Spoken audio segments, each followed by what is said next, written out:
Thank you, Acting Speaker. My adjournment this evening is for the Minister for Government Services. However, I also appreciate that the Minister for Emergency Services is at the table as well, as this may fall within your portfolio.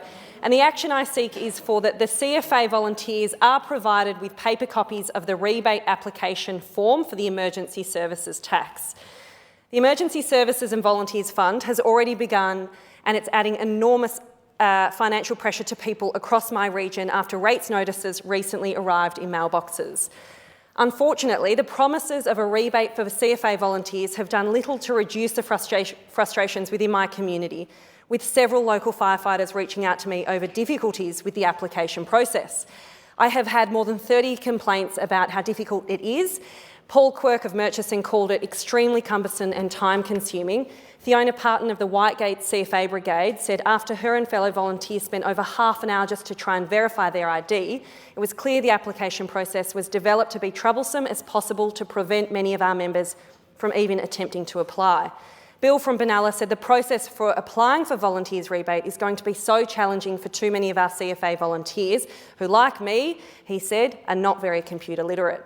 Many of these volunteers do not have computers, and even more, they don't have functional internet in some cases. And while others are simply not tech-savvy enough to navigate through the convoluted application process, 9 pages long to be precise, it is quite difficult even for someone who can use a computer quite well.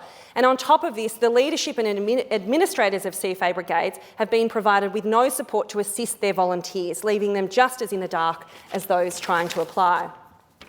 By allowing volunteers to apply with a printed paper form, we can ensure so many of our volunteers are able to access this much-needed rebate. I understand this might not be the government's goal, but it is easy to see why our CFA volunteers are so frustrated with the government. Remember, this is a $3 billion tax over the coming years, and it is targeting our CFA volunteers.